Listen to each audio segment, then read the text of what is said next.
Hi, everybody.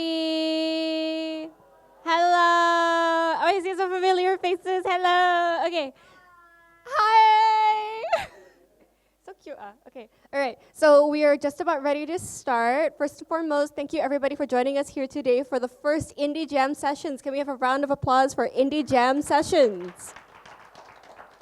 So, for those of you who don't know, Indie Jam is an annual event held by local organizer The Magic Rain to highlight and showcase independent games made in the Southeast Asian region. Specifically, we are hosted here in Malaysia. So, actually, I'm here representing Make We're Friends. I'm a co-founder of Make We're Friends Studio. I'm a lecturer over at UW Malaysia. My name is Sophie Azlan. I will be your moderator for today. So, we are working with The Magic Rain and the Indie Jam team in order to bring you Indie Jam sessions, a monthly initiative for workshops, for development, specifically for early in career developers and those who really want to get into game development, those who are new to it and thinking like, maybe this is it for me, right? So I would like to bring in our wonderful panelists. Let's have a round of applause as they walk to the stage. Come on over. Thank you everybody for joining us for Indie Jam Sessions Volume 1. We are here to talk about what is game development. So can I see a show of hands from the audience, anybody here who is a working game developer? You do something related to games, like that's your job. Okay, I see a couple people in the crowd. Variety of ages too, that's great. You do. Okay, and then, can I see a show of hands for anybody who is interested in working in game development? So you're looking forward to, I want to get a job in the industry in the future. Okay, great. That's a really good show of hands turnout. Okay, cool. So these three individuals here, four, if you include myself, we are all working in the game industry in some capacity. And we're here to tell you today, what is game development? What does a game developer do? So I'd like to introduce our panelists, but they can actually introduce themselves pretty well. So we will start with Adri, I think. Youngest goes first. Whoa, baby. Wait, is it on? Okay. Testing. Hi, everyone. My name is Adriana. Full name, Nur Adriana Putri Binti Nurzaini, which is a bit of a doozy to say, so you can just call me Adriana. I have been in the industry for about roughly 2 years now as a programmer turned project manager at a small indie game startup studio called Quurk. And You guys made Pastopia, right? we made Pastopia. Yes. That is a game that is out in the world right now. We've been at Level Up for the past 2 years, and if you have seen us or played Pastopia at Level Up, then yeah, you might have seen me as well at the booth. I first started out as a game development student at UWKDU as a... She's my junior, actually. Yeah.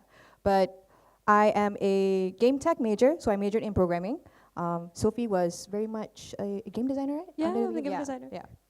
So I started out there, and then eventually I made my way into my career pathway as a game developer. So yeah, that's me. Hi, JT. Hello. Introduce yourself for the lovely audience, please. Okay, hello everyone. My name is JTN. I am an art director, co-founded Weyrdworks along with Sean Beck. I've been in the industry for about quite a while. I'm really old. Legend. Yeah, Legendary. around, I would like Icon. to say 8 years. Yeah. Almost double digits, almost. Almost double digits. Yeah.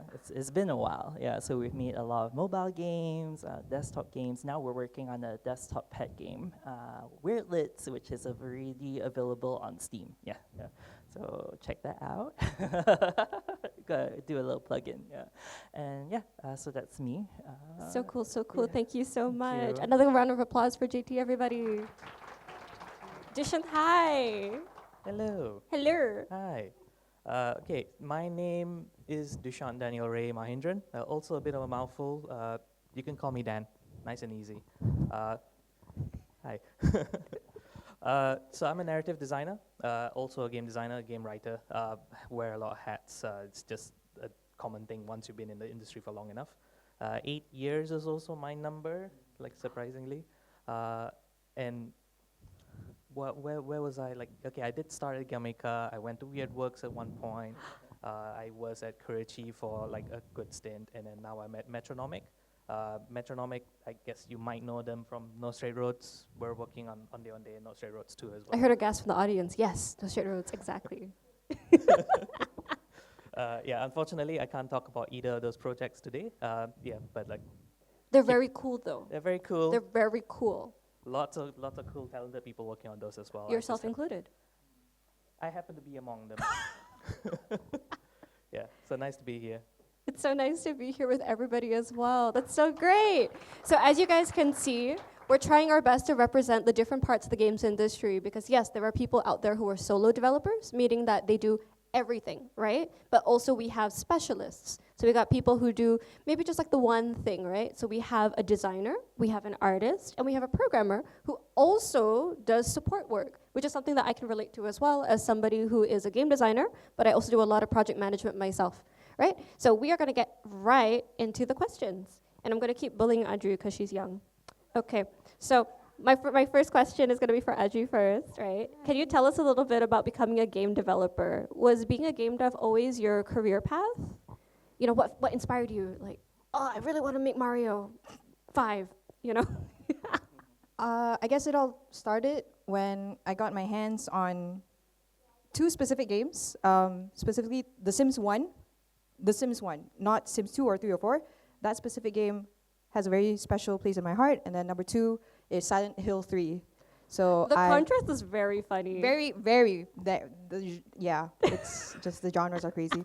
But yeah, those were the two games that really changed me as like a kid growing up and seeing that, hey, you know, like video games as a medium, like a storytelling medium especially, can be conveyed so well and so like life-altering in some sort of way. And that was just my interest in games and how I developed a love for games. But then growing up, when you're, you know, figuring out your space in life and like career pathway-wise, you are kind of limited to a list of careers to choose from that is so generic, like for example, law or engineering, computer science, medic, and those are kind of the things that were very much, you know, like people would always just choose those pathways. But then there was this one point in my life at the height of like my Form 5 or Form 4 years, I actually stumbled upon a trailer of a YouTuber that I have been following for the past, ever since I was a kid. And they actually uploaded a trailer of the university game project called Close Your, which actually became Before Your Eyes. Yes. Whoa. So Close Your was the university game project's title, and then eventually became Before Your Eyes, which was a game that uses, you know, your eyes to kind of detect motion, and that is one of the gameplay progressions. And so that really struck me hard as well, you know, as a person discovering themselves in terms of career pathway-wise and thinking, hey, game development is something that can be a thing, you know, in the future. And seeing where it is now, it is very much booming. And there is like so many opportunities in the game dev industry, and that's kind of where my passion started. So that's how I became a game developer, and here I am. I'm sitting on this panel right now as a project manager. But Yeah. I feel like the fact that the Sims, like the first Sims, you know, the first Sims and Silent Hill 3, the girlhood, it truly is a spectrum. It is. But those type of games leading into your interest in a game that relies on, I guess, like optical tracking, right? And that kind of storytelling. It's very interesting, you know, it leads into such an interesting journey. So thank you so much for sharing that with us. No worries. Thank you so much for Appreciate it. asking. JT, I would love to hear about your story, because also, you know, you've mentioned you've been around for a while, Yeah. and that also as a student, you know, you were somebody that I also looked up to as well. A couple of my friends did Yeah. get to work with you, Right. you know, and you've always seemed very cool, Oh, thank you know. So finding out about your journey, I'd love to find out like how you Oh. got into games. Actually, games development was I fell into games development. So were you actually. not a game Yeah. developer originally? Yeah, before that, but growing up, I was surrounded by a lot of games. Okay. Yeah, a lot of games when I was younger. One of my favorites was also The Sims. Yeah, the soundtrack is amazing. Yes, Yeah. agreed. And then I would come home every day and I would see my mom play Doom with a cup of coffee. My So mom she did was the a same gamer. thing. Yeah, My mom OG did the same gamer. thing. Yeah. So My mom was on Mist, you know. yeah. Yeah. And I remember younger, we also started with a lot of educational games as well. Carmen San Diego, you know, this Yes. typing games and nostalgic ones. Yeah, so I always grew up with them. And then one day on the end credits, I saw a graphic designer, and I thought that's what game people do. So, but anyways, I found out, I did more research, of course. Then I went to the One Academy. I did 3D animation. Oh. But it was a lot of work. Yeah. And I did, in the end, like what people did in graphic design. So in the end, I went for graphic design as well. And then did that for a few years. So I came back freelance. But somehow something brought me back into games as well. So I met with Sean, who I also studied 3D animation with. And we started doing game jams, a lot of game jams. And after a few game jams, we were like, hey, we could do this for real. And that's how we started the company as well, a bit of the company. Wow. Yeah. So it's been a back and forth between graphic design and game development as well. But since it's art-wise, there's a lot of skills that I can bring into games as well, like logo, branding, marketing, visuals. I also illustrate as well, so character design that helped a lot. That's UI true. as well. Like, I actually wanted to go into publication design, but magazines were dying. So yeah, at one point, so yeah. So that's how I ended up in games development as So well. you're really like till a this jack of day. all trades, though, for like the I art hope so. stuff. Yeah, I'm still doing it. Like I still freelance for different clients as I well see, for I see. packaging design and stuff. Because I like doing a lot of things. Yeah, like being experimental and stuff. Yeah. That's really So, cool. So you guys yeah. can see that if any of you are interested in going into art, right? Being a games artist is not just one thing. You don't have to be just somebody who draws characters. You don't have to be just somebody who 3D models the rooms and stuff. There's so many elements that go into the visuals of a game. You know, working on a game also, the game is not just the game. It is also how the game is seen and branded and marketed. These are all the elements that go into making a game what it is. That's amazing. Thank you so much, Thank JT. you. Nice. And Dan, tell us your journey. It's actually very funny because we met in a past life, basically. We yeah, did. Dan is my high school senior. It's very funny. The world is too small. So tell us how you got into games. Because all I know about you is there was this one senior who was so cool. And Rami Malek came to Malaysia once and saw this one guy's portfolio. And he was like, this guy's good. It was you. And I was like, oh my God, I know him. Wow, I don't So- remember that. Well, I do. Okay, well, unlike these two, I didn't grow up with games. I think you remember me from that past life where I was more of a runner type person. Yeah, you went outside. That was very different. I was the jock. Yeah, so I ran a lot, did a lot of sports, did badminton, just a lot of running. But one day, from 5, I think I broke my leg. I'm not sure if you remember. I don't remember actually. that. Yeah, I broke my leg. Wow. And that kind of forced me to just stay inside. And because it was from 5 time, like, okay, we got to do our SPM, finalize all our stuff and all that. I got to study now. The obvious thing to do was to procrastinate and not study, and instead boot up my dad's old PC and try and figure out what I could do there, right? And I played The Sims for the first time. We owe The Sims so much. That's why EA has an office so close. They're at TRX. And I used The Sims to build a lot of houses. At some point, I just realized I really like just make this house for this little sim. Try and create a story from there, or what kind of sim would like live in this kind of like hovel or whatnot. And that's when I picked up a lot of level design. I picked up modding. And from there, I started playing even more games. Okay, let me get an Xbox. Let me get like a little Game Boy, like second hand, third hand. Oh, you fell like into it. I fell into it. You fell into it. so Laoya, love to see you. Yeah, so once I went from SPM, got my A's. It's fine, don't worry about it. Got my A's, got into college. The first thing I wanted to do was be a psychologist for some reason. Tried like one course, hated it so much, and told my dad, hey, could I just do games instead? And that's where it all began. Past a few years have passed. I've played literally every game that existed. I'm just that kind of person. Once I fall into something, I really need to like figure it out like from start to finish.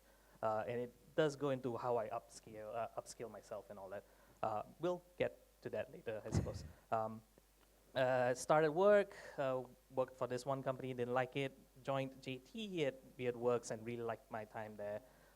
And then the rest is history. So wait, since you started out with The Sims and the houses, is there like an alternate universe where you could have been an architect? When you said like little houses, my first thought was like, interior design, architecture, 3D modeling. I think the one thing I really liked of The Sims is that I didn't have to care about physics. Okay, fair. Fair, fair. It could just be. It could just be. It I could could just make a be. house in the sky, and it worked. So I could say, hey, an angel lived up here, right? Yeah. I couldn't do that if I were an architect. I suppose I could. I could try. You could try. No one would buy the The house. sky's the limit. Yes, the skybox is there. Any angels looking to buy a house? Well, then there you go. It's really interesting. Everybody comes from these very distinct journeys. You know, if you're somebody who is new-ish to games, whether you grew up with it or you're only getting into it now as you get a little bit older, it shows that there is a pathway for you. And it doesn't necessarily even have to be like, yes, all of us studied games or games adjacent things, but game development, you know, nowadays is something that you don't have to formally study necessarily. You can pick up the skills and be self-taught. You can find structured learning outside of a university environment. There are ways. But also, I will say, the structured environment of a conventional pathway into university, it did help me personally, and evidently it did help everybody here a little bit more. So it depends on your learning style and what you feel is right for you. But those are conversations to have with yourself lah. So thinking about that and about game development, right? So games, you know, we know that it's this amazing creative medium. It's a form of art. It's also a business, but it's hard. Bottom line, it is difficult. So even before we get to it's difficult now because of who we are, is there anything that could have stopped you from getting into games? We'll go back to Adri on this one. Like, you know, is there anything that could have stopped you from completing the program or anything that held you back from, you know, when you first wanted to start out? I think similar to what you mentioned about trying out something and then like immediately hating it, which was psychology, was it? Yeah. I tried out computer science. And because it was kind of programming adjacent, when I first came in to computer science, I definitely felt that it was not for me. Unfortunately, I hated it as well because, again, the passion that I originally wanted was to make games, just simple as that. And, you know, computer science is such a huge, not really a huge difference, but there is some sort of gap that was missing, especially because of the thing that I wanted to achieve in the long run. So that nearly stopped me, but thankfully, I decided quickly that it was not going to be the route that I wanted to go down. But then there was also another blocker, which was COVID. The pandemic hit. Oh, right, yeah, you and finished your so that was studies in kind of COVID. also like a time for me to kind of take a break and figure out what I wanted to do. And that was when I searched up game development programs in Malaysia. You know, at the time when I was researching, it was like KDU, UOW now, yeah, KDU One Academy, and then there was also APU, and it was still new to the scene, if I remember. I think I enrolled back in 2020. It's been a while. But yeah, I did my research. I went to just the consultant that was, you know, at UW, and then they were like, "Hey, you want to try making games? This is the perfect place." And I was like, "Okay, I will give you money to make that happen." Yeah. So, yeah, the two things that nearly stopped me, not two things, but just the one thing was definitely, you know, going down a different pathway that I necessarily didn't want to, but maybe it was because of my parents. You know, growing up, you know, you needed to fit in a certain kind of template in order to survive in the world. But then, you know, when you have the passion for it, just try it out. You know, even if you want to do it scared, do it scared.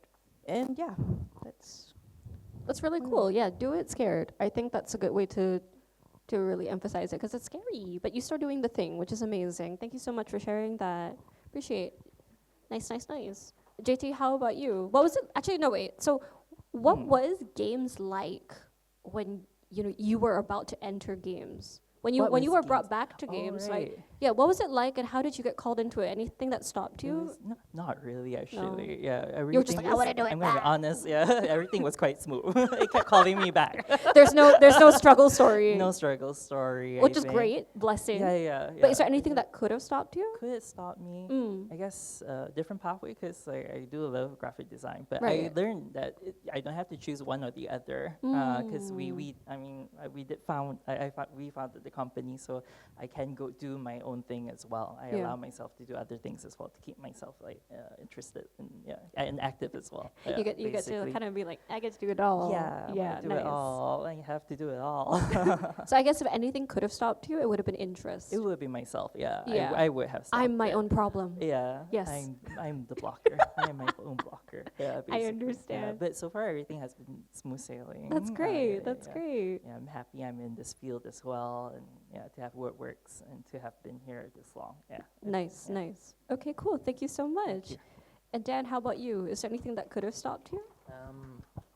I think what JD says is kind of right. If you don't really have the interest, you're probably not going to go too far, which is why, like, okay, sometimes you want to try the car first before you buy it, or like, Road test. yeah, road test Road first, test. right? Like, you kind of need to, like, try a little bit before you commit. And it's the same thing with, like, a career path, like games, because you really do get stuck in games for, like, quite a bit.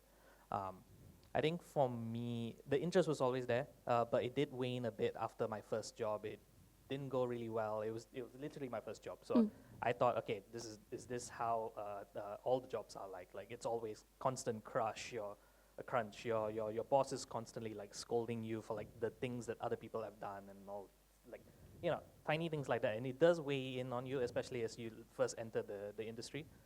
So I was very blessed to, like, okay, the first job I got right after that was with JT, right? Where, okay, you do meet like quite a lot of nice people, people with that same like interest to, like, okay, let's make games together. Let's do this the fun way. Like, things are still hard, obviously. Like, any job is like that. You want to make something, you have to put in the sweat, a little bit of blood as well. But at if you're surrounded by people who are adjacent to you, like, it does go along quite a long way. And like, I think since then I don't think I've ever met a blocker that would hinder me as much, because now I know what the industry looks like. There are people like this. So yeah, thank you, JD. Yeah.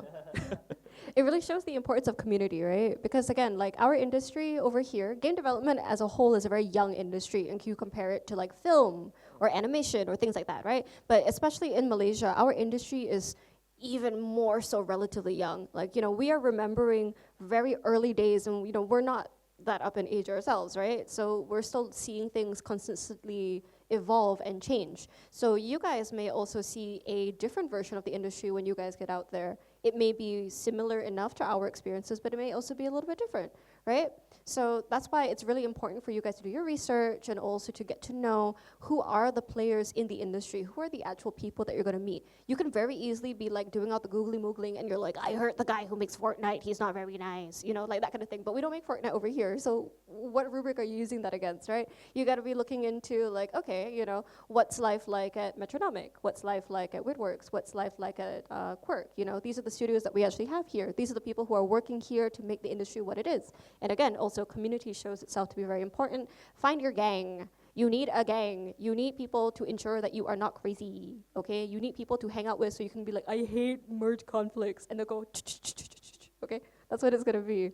So, everybody here has these really interesting and different journeys. I wanna focus a bit on JT. So, JT here is a co-founder of a local indie studio, Weyrdworks. The game Weirdlets is available to play over next door afterwards. Please check it out. Spot local, ##.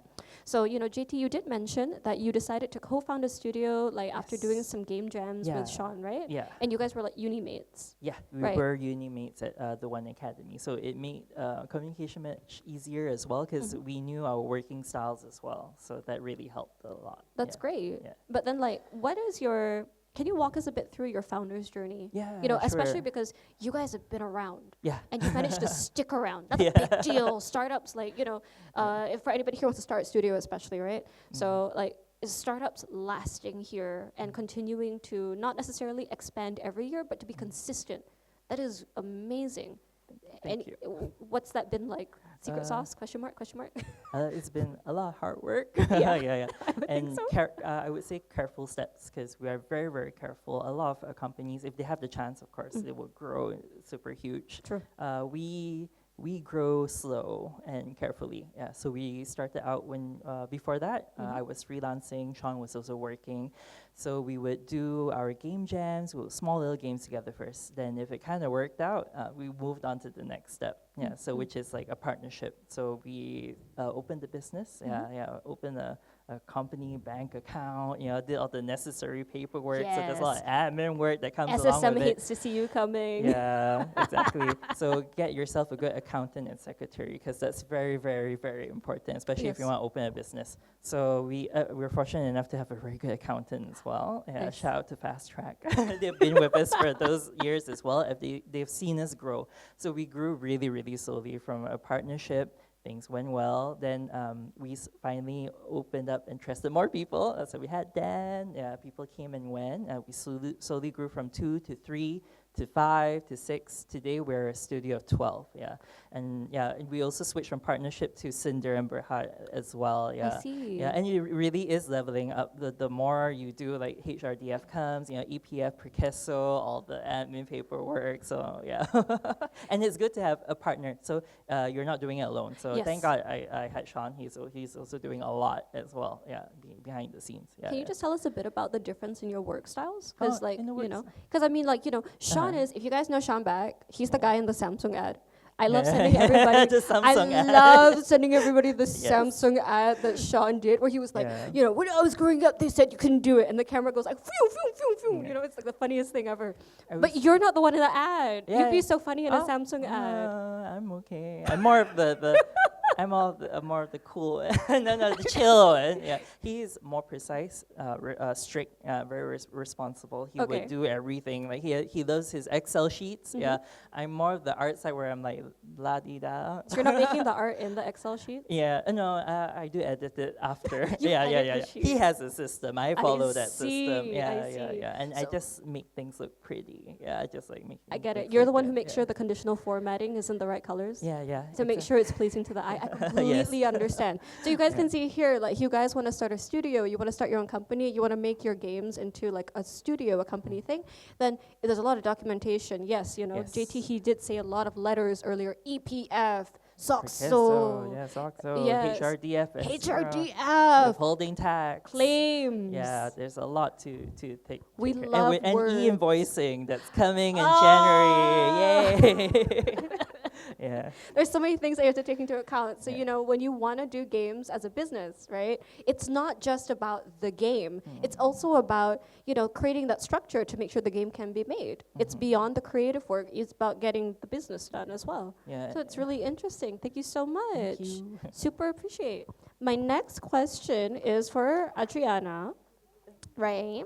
So I would like to ask you, you are a programmer that has also found her home in project management and community. Can you walk us through that journey? Because you did say earlier it was like you did comp sci and you were like, not for me. And then you were like, I love to code games. And then now you were like, I love being in the spreadsheet. Well, yeah, I love essentially. I love Jira. I love Jira tickets. I love Trello, I love Google Sheets. Yeah. I love Kanban boards. Send me back to I my love custom Kanban board. formulas, guys. But so I first started out again as a programmer. So I went through the basic foundations of being a programmer and how to program. So as a student, you would learn things from the ground up. So the fundamentals of game programming, from block codes to eventually scripting. And then I also learned more in depth about like mobile game development, how you can make them, and also graphics, programming, building your own game engine, so far so on.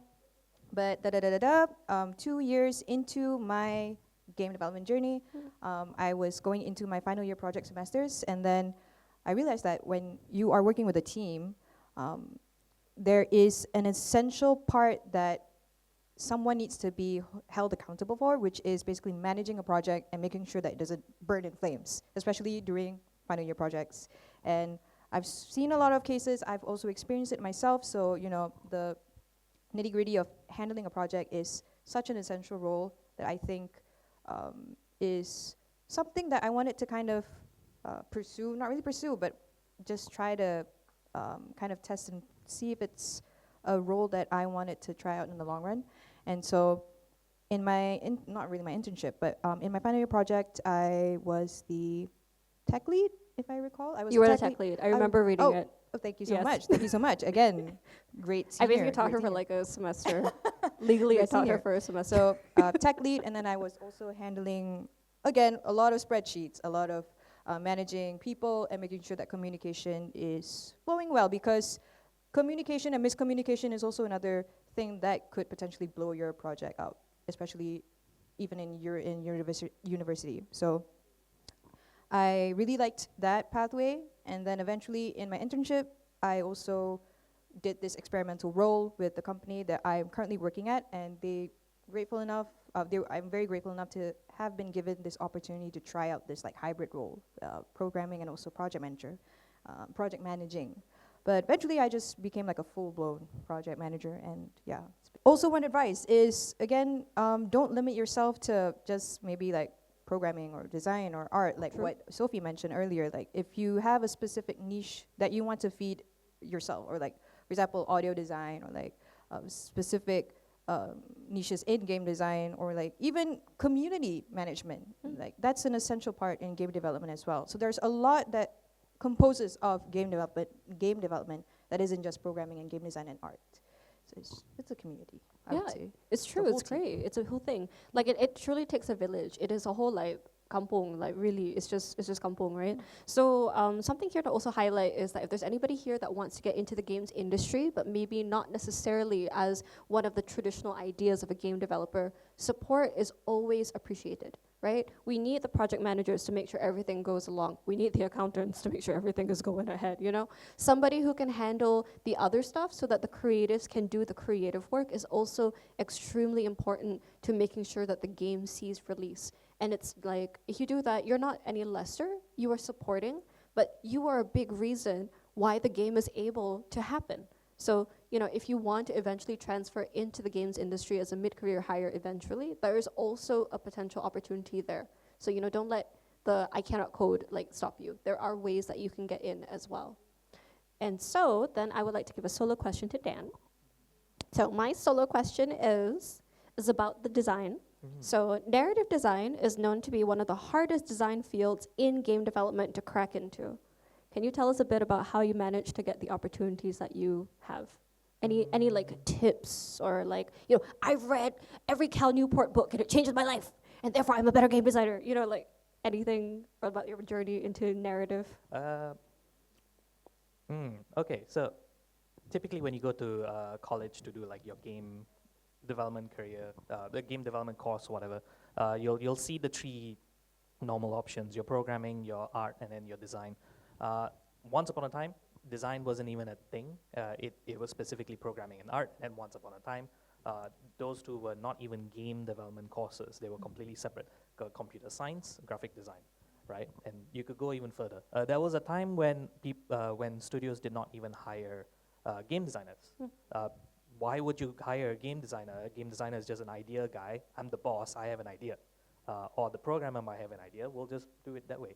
But at some point, people would transition over into proper game designers because games started getting really big, right? You just needed somebody to like hold the reins of the design, and then someone else would do the coding, and someone else would do the art, and so on and so forth. Narrative design is much more of a new thing that has cropped up in the last like 10-ish years. Even when I started, it never existed. There was nobody hiring narrative design. So when I entered the industry, it was as a game designer. Even then also, I was more of a project manager and a game designer put in one. Project management, unfortunately, is not something I enjoy. But I Angel do lost his I do wings. enjoy the spreadsheets though. So that's that. Can't get away from spreadsheets.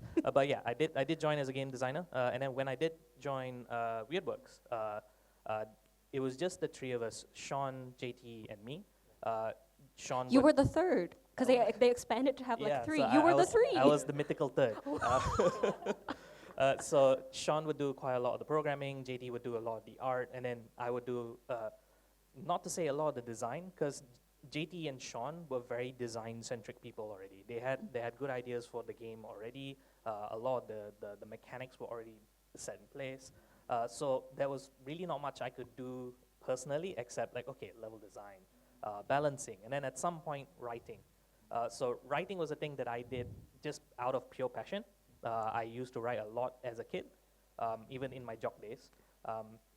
And so I just started writing a lot for them. Eventually, it just became part of the game. And then, okay, it was part of the scope to write, right? And then when I went over to Kurachi, the same thing happened. I joined as a game designer. But the first task I had was to go through the old writers' writing and try and fix a lot of the problems that writing had. So at first it was supposed to be grammar issues, a lot of, just errors here and there. And then I started rewriting entire chapters, and then at some point I just rewrote the entire story. And you know what? I liked it. So I just became de facto writer and game designer for the company. We moved on to the next project, and I was immediately narrative design. Let's just start writing and designing at the same time. In a sense, you can kind of see that you start with one thing, and then you will slowly transition over as there's a need for it. And like, again, companies don't really hire those specific jobs because they don't see the need yet. Until you're in the midst of like working and like, oh, okay, there's this big hole that I need to fill. And I want to fill it, so I'll put myself in that hole. It's a hole made for me. And then eventually, as more and more studios get more designers just working internally, other studios will go look at that and go like, oh, actually, I do want that too. So you do see more roles for narrative design being hired today. And there's quite a lot of jobs kind of like that now. Technical art is one more. Audio engineers have pretty much taken over like the last 5 years-ish. There's a lot of these niche roles that were unheard of like 10 years ago, and now they're like, okay, really sought after. You could go even further and say like, okay, I'm an RPG designer. I specifically design RPGs. True. That's a thing now. You could do that. World builders is a thing. You could go and check out like Larian's career page that just says world builder. So yeah, that's how I became a narrative designer. I That's suppose. really cool, because it's like, that just means that you saw the difference between the Malaysia pre-narrative design, and now you're living in the Malaysia like post-narrative design. So like, do we owe you a debt of gratitude or something? It sounds like you were a real change do I? maker. I was part of the wave, I suppose. I don't want to say I created the wave. But you were there. I did the wave. You were there. I like how a lot of the things you said, it really seemed to resonate with the audience, because I saw several of them like this. Like they were just listening to it like that. It was so profound. Thank you so much for Wow. sharing your experience and your insight. That's amazing. An honor. So it's our honor to hear it out. So my next question is for all of our speakers, right? I would also like to hear, as all three of you come from different corners of the independent game scene, as everybody on the panel today is representing independent game development specifically, just different sizes of it, different types of it. So can you tell us a little bit about the studio culture that you have and the value systems? Like, what kind of things do your indie devs, or the indie devs that you work with, like, what do they care about? You know, if you want to make it a thing, you could start with the person who's actually a founder. And then we can go to the PM. Sorry. Okay, first, to keep on being curious, because curiosity is very important. It keeps you active, keeps you wanting to learn more and to find out how those things actually work. In our Discord, we also have a little channel called like, there's no such thing as a stupid answer. It's a stupid question, sorry. Yeah. So you can ask anything you want, So we try to help each other, and people, if you want to learn something, then you can just ask another colleague as well. Yeah, I would also ask people for help as well sometimes if I get stuck with something, Is that something that really, I guess like your teammates, your colleagues, have they found that to really be a benefit? That there is an open space for them to ask anything? Yes, I think Is it that's just very about game helpful. development, or? It's game development. We have sharing sessions as well. You can share anything you want. Yeah. We used to do sharing sessions as well in the Wow. company. We stopped for a while because we got really busy with milestones. Wordlets. Yeah, Yes. But we're trying to bring it back again. Yeah. That's so cool. So okay, the key thing about Weyrdworks as a studio is to stay curious. Yeah, stay curious. That's It's great. Experimental. Yeah. I love Basically that. Thank you. That's great. Adri, what is Quurk's culture? Okay, so I don't think I've mentioned much about what Pastopia is. I've been calling it Genshin for coding. No. Well, it is kind of okay. So Am I wrong? You Well, yes. Well, no, you're not wrong. Well, no. Well, no. But we are currently building a game called Pastopia, and imagine the likes of a Legend of Zelda or Journey-esque puzzle platformer atmosphere with the likes of Scratch or Stencil. So we combine coding and gameplay together, and there is an actual demo that is outside that you can play later on. But basically, what we want, essentially, as like an edutainment company, is to make things accessible. And one way to make things accessible is through games. Like such mediums like this exist for things to be innovated to a higher level. And we wanted to try out coding with this specific medium. So we have integrated like features like block coding and scripting, and essentially what you have played, like what Sophie said, it's like Genshin but with coding. So it's like, imagine that pathway but with coding as a way to solve puzzles. So it feeds a certain niche, I would say. But essentially, yeah, what we wanted is to bridge this gap between education and gameplay, and what better way to do it with video games. So yeah, that's kind of our mission. So wait, is Quurk considered like an edutainment studio primarily, or? This, I would say, I don't think we've like universally acknowledged it, but Because are you guys gonna do like Putt learns how to do? Oh, I would like, love to code? do that. I would love to do Yeah. that. Either that or make something on Roblox. You know, because Roblox is also Yeah, a Roblox very, is like it's an engine at this point. it's an engine at this yeah, point. or like UEFN. Yeah. Yeah, Oh. that's Fortnite. They do the Fortnite. They do the Yes. Fortnite. And can I emote in your game?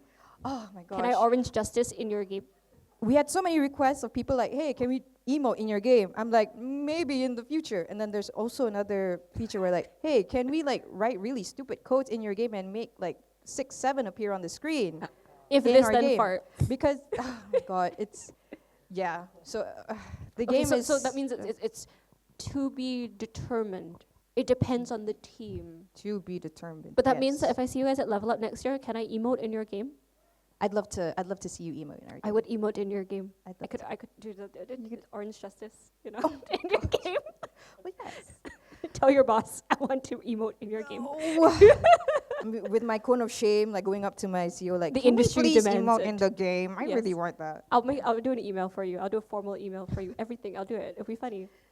Yeah, that's our mission. Yeah. That's great. I think that's really nice, especially because it's like, you know, some people have the perception of games being like, the games are just the shooty, or the games are just like, it's just Mario. So it's nice that there's more types of games. There's more avenues for people to get into games, especially. And one of them is like they can try out edutainment titles. And we have one that's being made locally. That's fantastic. Thank you so much. Okay, and now I guess like, do you want to tell us a bit about your experience about Metro? Since you can't talk about the project, we could talk about Metro, right? Yeah. So Yeah. I suppose Metro is probably the biggest Yeah, you guys are huge. indie studio at the moment in Malaysia. And any bigger, and I think we kind of cross into the electronic arts, Larian, Passion. Passion, Yeah. Double 11, I suppose. Mm. But yeah, it's the work culture here is very different from the work culture in like one of those studios. Those studios, you kind of just go into work, get your paycheck, go home. At our studio, it's very much it's quite similar to Weyrdworks, where we kind of want to work on something fun together. Mm. Even though there's like 30 of us at the moment, I think the current count is about 28, not counting freelancers. Mhm. But we try to at the very least like, okay, there's something fun that we want to add to the game. Let's try and talk about it together, and then we'll try and figure things out like by the end of the month, and it goes on and goes on. I think the big difference for us is that we have quite a few number of big people looking at us at the same time. Yeah. And that doesn't even count our bosses.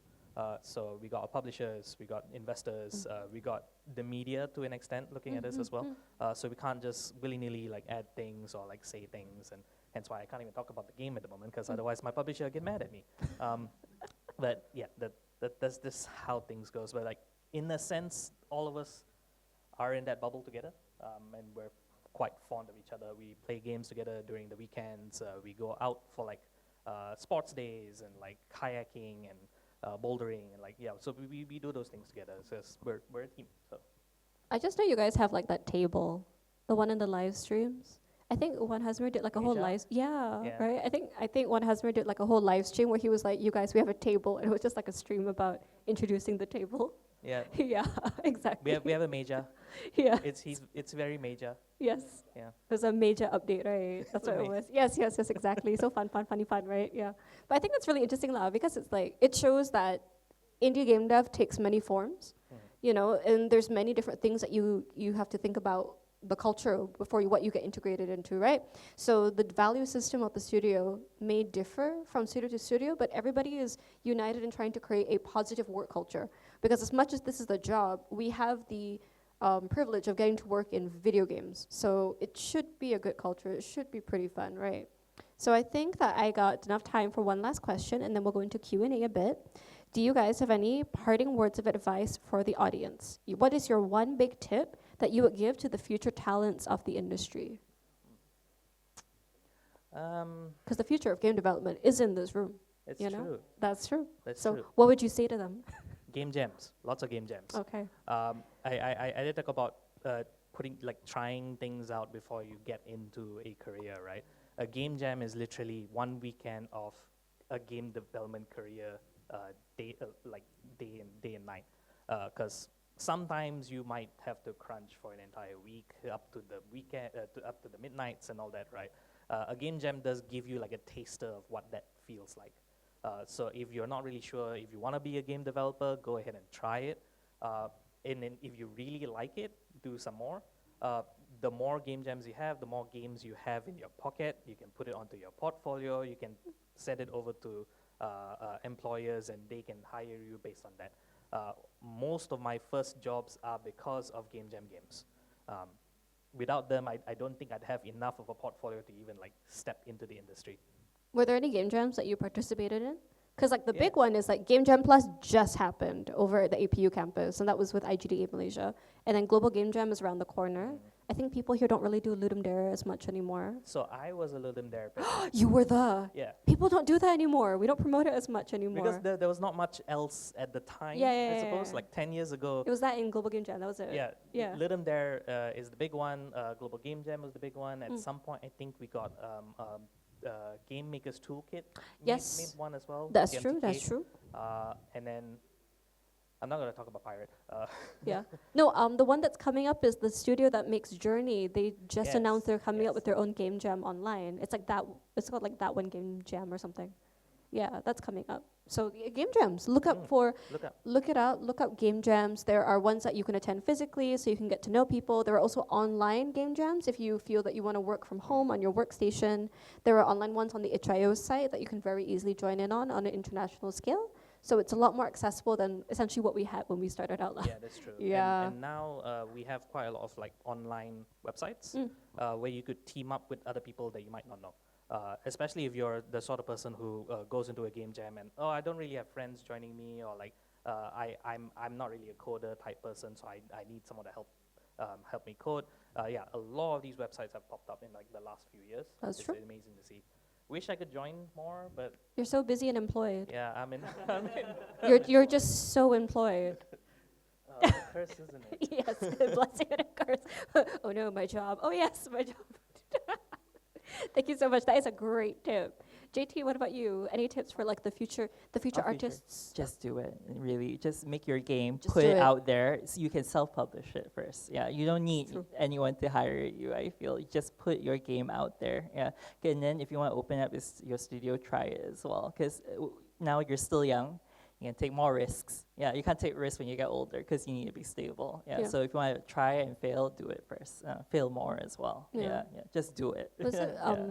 fail often, fail Fail quickly? often, yeah. Right? And like the game jams as well, that's really good. That's where you can find your like-minded people as well. You'll never know, maybe you might find your business partner, you might find your best friend there True. as well. Yeah, so it's good to network as well. Yeah.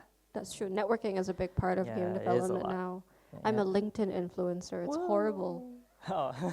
Yeah, Thank you so much. No That's a great problem. tip. Thank you. Adri, how about you? Whatever you have in your head, I guess, just vomit it out. Like, like if you have like a game idea in your head, write it down, try it out, try to replicate it in an engine. Or if it's not doable, then you have the option to do it in a board game form. And yeah, games are just, you could do it in a paper prototype and whatnot. It could just be already a game. It's an existing game already. And, you know, you just keep going and don't let that fire kind of burn out, because, yeah, and because everyone is still learning, no one is stopping in terms of, you know, learning. Everyone continues to learn, and there's so many resources on YouTube, or, you know, other communities on Discord and whatnot. And, you know, start anywhere and just keep that like passion going. So that's just, That's great. That's great. That's great. Yeah, So just in my generally the think about it. yeah, because in my head right now, I also have a board game idea that I just recently started picking up with a friend. But, you know, again, it's clocking to you. it's, yeah, just whatever idea you have, just put it out into the world. Don't be shy about it. Yeah. So make it happen. Make it Find your happen. people and make it happen. I think that's such a wonderful message. So thank you. Yeah. Okay, so we have a little bit of time for audience interaction. Does anybody here have any questions that you'd like to ask, and then the floor can hear it out? Hello, my name is Elisha. I'm very new to the space. I'm mainly a music composer, and I do short films, and do a bit of sound design as well. So I'm actually just starting out with this whole game development thing. I did join like a bit of some online game jams on Discords as well. So I'm very, very new. Only started like a few months ago, and then kind of stopped because things got busy and everything. So when I saw this, and then thought it was a cool opportunity to kind of like see more on the ground rather than just being on Discord or HIO. So my question would be like, how is the scene here in terms of like space for, I guess, as a music composer trying to get into this space? Yeah. Okay, do any of you want to take this question? We're not just all staring at the guy who works at the company that makes games about music. Okay? No, we'll give it a shot. We'll give it a shot. So you mentioned that you were a music composer, right? And then eventually is trying to pick up game development. At my current studio, since it is a startup studio, I am also wearing multiple hats, and one of them is actually sound design. So I create the sound effects for everything that you can hear in the game, and like the audio and everything, in terms of, yeah, just auditory. But I guess right now there is, especially if you're looking for opportunities in the industry, starting off with like, how do I say this? Is it networking? Is your answer Yeah, networking? I feel like you would kind of have to network around for like opportunities like this as well. But you know, starting with your own projects is already a good start, so that's great already. But the demand for it in the industry, would anyone like to? Yeah, it's still lukewarm for us because we have Jessica, who was our intern, so she's our go-to sound. She has her own like sound studio now, which we're so proud of her. So we go especially to her for music as well. I see. Yeah, so there is an opportunity. And before, we also met another very talented sound and music designer as well from Thailand. He has this whole very good portfolio on Vimeo as well. He's worked with documentaries and all, wow. yeah, for the BBC. So you have put your work on, you show how your sound works on video with everything. Put it on Vimeo, SoundCloud, wherever. Yeah. So have a full library of that on your website as well. And yeah, I would say networking is also very important. You have to put yourself out there. Yeah. And pass them the link. This is my music. This is how it's used for. And then games are also like, sometimes it's hard, it's different genres as well. So if there's a niche genre that you want to focus on, you can focus on that as well. Yeah, just to showcase your work. Yeah. Am I allowed to pick out someone from the crowd? Let's not bully him. I had the same thought, but let's not. Okay, fair. Yeah. So talking about networking, there are a couple people already in this crowd that you could talk to about specifically audio design. But okay, so I'll talk about how Metro deals with audio, because like if you don't know No Straight Roads, it's pretty much a music game. So we have quite a lot of composers working for us. We have an entire sound team as well. If you want, you could look up Imba Interactive, which is our sound team. So they're amazing, very talented people who on a dime, but very quickly they'll come in and just add a lot of sound effects for us, even if like there's only like a day left. So they're really reliable on that. But yeah, it's entire like ecosystem within Malaysia as a whole. So yeah, people exist. Reach out. I will say, just like as one like minor thing, is also take into account the differences that making audio for games is going to be versus making audio for any other medium. At the end of the day, game audio is very experiential, and it's something that you directly interact with. So that may differ from the experiences of what is done for audio, for video, or for any other kind of medium. So that's when you talk to the people who are doing the game audio here locally, so that you can see like, okay, here's my gaps, because I'm used to using audio or making audio in a specific way versus what a game would need. So just have those conversations and make sure that you're on the right track and you're not running with just like a very set idea of things elsewise. Those are my thoughts. Thank you so much for the question. I do have one more to add. Oh yeah, sure, go for it. Portfolio, one tip, try and record any game at all that exists in the world. Record like a little bit of gameplay, like maybe like a 30 seconds bit of like you first-person shooter running down a forest trail or something, anything at all. Remove all of the sound, and then try and add your own sound to it. It's a very good portfolio piece that you could add and say like all of the sound is mine, so you can kind of like showcase, okay, how would you handle the leaves rustling, how would you handle like the guy swerving left and right, and so on and so forth. He should remake Mario. You should remake Mario. You should remake Mario. That's the answer. Thank you so much. That's a great question. Hope it helps. Anybody else from the floor? I think we got a bit of time left. We can still do. You got a question? You want? Oh. Yeah, sorry. Just more of an add-on to what you mentioned just now about the audio, where you just take like pre-existing games and you just cut out all audio. Is that possible to do for animation or art, where you just kind of take like either audio from someone else and just lip sync it to your own animation or something? Okay. Yeah, so that I think is fine, because your purpose is different. He wants to showcase sound design. You're showcasing animation, right? So in this particular case, it's very common for, since we have different departments, right? We have an animation team, we'll have a sound design team. Sometimes the sound design comes first, and then we'll have to pass it over to the animation team to like sync it all up together.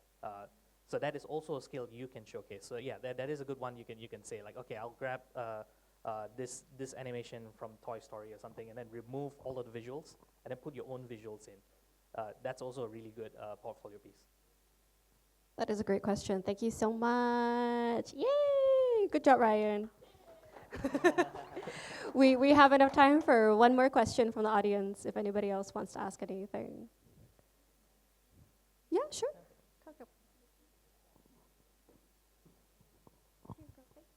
Okay, so hello, my name is Yaro. I'm a student at MMU, and I'm studying computer science, but I'm specializing in game development. I'm on my second year. So I have a question regarding starting your own startup company. I do want to know, how do you like maintain the company financially after 8 years with only just 12 people? Okay, so there are a few ways. Of course, one of them is releasing our games and getting income from that. There are also other ways. Sometimes we do have, we also do games for other companies as well. So for example, other companies, I want this like cute game for Chinese New Year, you know, like a promotional game. Yeah, so we do those as well. So we do offer our services. So it's nice because we get to do our own games, but we also experience this part of the industry as well.